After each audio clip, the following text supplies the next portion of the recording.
চোখ বন্ধ করে কেউ শুনলে মনে হবে যেন কোনো শিশু কথা বলার চেষ্টা করছে।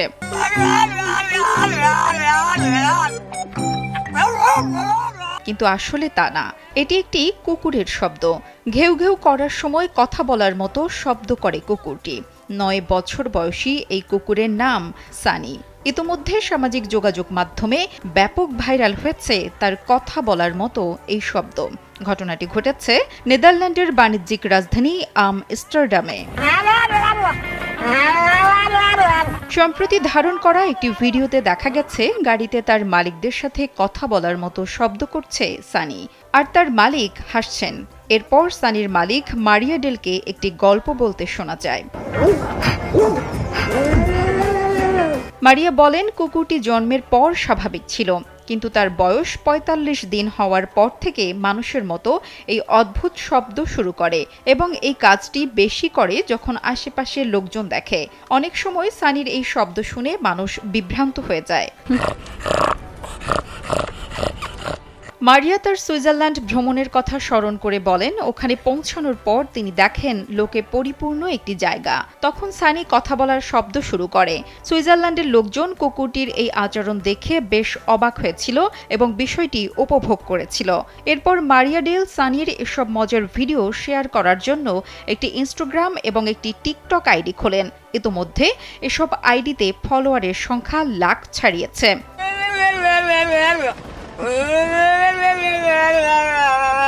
পৃথিবীর বয়স যত বাড়ছে, মানুষ কিয়ামতের তত নিকটবর্তী হচ্ছে। রাসূল সাল্লাল্লাহু আলাইহি ওয়াসাল্লাম তার হাদিসের মাধ্যমে কিয়ামতের অনেক নিদর্শনের বর্ণনা দিয়েছেন। ইমাম আহমেদ রাহমাতুল্লাহি আবু সাঈদ খুদরি থেকে একটি হাদিস বর্ণনা করেছেন।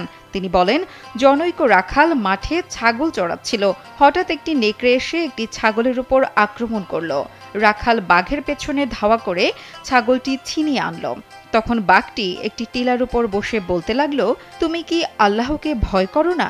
আল্লাহ আমাকে একটি রিজিক দিয়েছিলেন আর তুমি তা ছিনিয়ে নিলে। রাখাল বলল, কি আশ্চর্য ব্যাপার, মানুষের ন্যায় বাঘও আমার সাথে কথা বলছে। বাঘ বলল, আমি কি তোমাকে এর চেয়ে আশ্চর্যজনক খবর দিব না? মদিনায় রাসূল সাল্লাল্লাহু আলাইহি ওয়াসাল্লাম অতীতে যা ঘটেছে এবং আগামীতে যা ঘটবে তা সম্পর্কে মানুষকে সংবাদ দিচ্ছেন। রাখাল তার ছাগলের পাল নিয়ে মদিনায় প্রবেশ করে ছাগলগুলো এক স্থানে রেখে রাসূল সাল্লাল্লাহু আলাইহি ওয়াসাল্লামের কাছে এসে ঘটনা খুলে বলল। ততক্ষণে নামাজের সময় হয়ে গেছে। নামাজ শেষে রাসূল সাল্লাল্লাহু আলাইহি ওয়াসাল্লাম রাখালকে বললেন, তুমি সবার সামনে ঘটনা খুলে বলো। রাখাল ঘটনার বর্ণনা শেষ করলে নবী করিম সাল্লাল্লাহু আলাইহি ওয়াসাল্লাম বলেন, রাখাল সত্য বলেছে, ওই আল্লাহর শপথ যার হাতে আমার প্রাণ।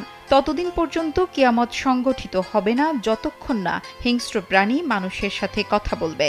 মানুষ তার হাতের লাঠির সাথে কথা বলবে, পায়ের জুতার সাথে কথা বলবে, এমনকি ঘরের স্ত্রী তার স্বামীর অনুপস্থিতিতে কি করছে শরীরের অঙ্গ প্রত্যঙ্গ তাকে বলে দিবে। নুসরাত জাহান কলি, কালবেলা ডেস্ক।